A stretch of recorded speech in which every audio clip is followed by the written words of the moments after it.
Shri Kanakadurga జ్యోతిషాలయం phone ద్వారా జ్యోతిష్యం చెప్పబడును. కుటుంబ సమస్యలు, ఆరోగ్య సమస్యలు, వ్యాపార సమస్యలు, సంతాన సమస్యలు, భార్యాభర్తల సమస్యలు, కోర్టు సమస్యలు. మీరు ఎన్నో సమస్యలతో బాధపడుతూ ఉన్నట్లయితే ఒక్కసారి మా గురువు గారు శ్రీమన్నారాయణ గారిని సంప్రదించండి. 100% స్త్రీ పురుష వశీకరణం చేయబడును. Phone number 9347304717. మీకు ఎటువంటి సమస్యలు ఉన్నా 100% పరిష్కారం చేయబడును. నమ్మకంతో సంప్రదించండి. ఈ రోజున ఖచ్చితంగా కన్యా రాశి జాతకులు ఈ నిజం విని తట్టుకోలేరు. ఏమిటి ఆ నిజం? ఏం జరగబోతుంది? ఎటువంటి ఫలితాలు వీరికి గోచర రీత్యా కలగబోతున్నాయి? అన్ని వివరాలు వీడియోలో తెలుసుకుందాము. వీడియో మీకు నచ్చితే ఒక చిన్న లైక్ అయితే చేసి మమ్మల్ని సపోర్ట్ చేయండి. ఇక ఆలస్యం లేకుండా వీడియోలోకి వచ్చేద్దాము. మధ్యాహ్నం 1:30 దాటాక చంద్రుడు అష్టమ స్థానంలోకి ప్రవేశించి రాహు కుజుల దృష్టి తాకుతుంది. మీ జీవితంలో ఇది గూఢ విషయాల బహిరంగంగా భావించబడుతుంది. ముఖ్యంగా మీ వ్యక్తిగత జీవితంలో నమ్మకంపై ఒక పెద్ద గాయం మోపబడుతుంది. మీరు ఆశించిన వారి నుంచి గట్టిగానే దెబ్బ తగలొచ్చు. మీరు నమ్మిన వ్యక్తి మీరు ఊహించని ప్రవర్తన చేస్తారు. గడచిన కాలంలో వారిపై చాలా నమ్మకం పెట్టుకున్నారు.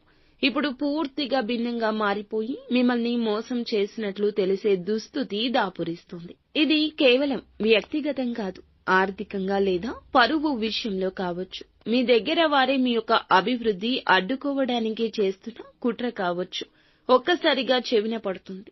వారి మాటల్లో వక్రీభావం ఉంటుంది. ఎవరో ఒకరు రికార్డింగ్ మెసేజ్ లేదా థర్డ్ పర్సన్ ద్వారా ఈ నిజం మీకు తెలుస్తుంది. విన్న వెంటనే అసహనం, దుఃఖం, కోపం కూడా కలగడం సహజమే. కానీ ఆవేశం తగ్గించుకోండి. సోషల్ మీడియాలో, వర్క్ ప్లేస్ లో లేదా కుటుంబ సభ్యుల్లో ఒక లేనిపోని అపవాదం ఫలితంగా బాధపడే అవకాశం ఉంటుంది. ఇది వినగానే మీరు వెంటనే స్పందించాలనిపిస్తుంది.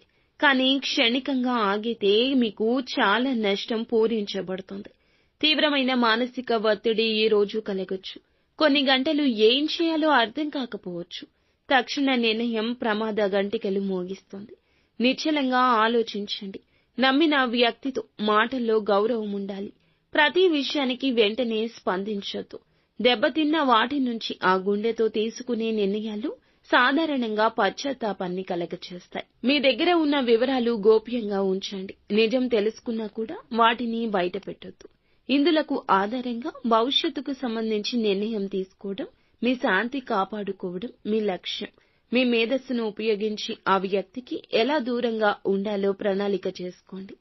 ఓం శ్రీ హనుమతే నమః ఈ యొక్క మంత్రాన్ని కష్టం కలిగిన ప్రతిసారి, బాధ కలిగిన ప్రతిసారి బాధాతప్త హృదయంతో 21 సార్లు జపించండి.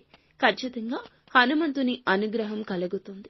మానసిక స్థైర్యం కలుగుతుంది. మీ జేబులో ఈ రోజున ఒక నిమ్మకాయను పెట్టుకుని వెళ్ళండి. మీకు ఉన్న దృష్టి పోతుంది. మీకు మనసు ప్రశాంతంగా మారుతుంది. అంతా మంచి జరుగుతుంది.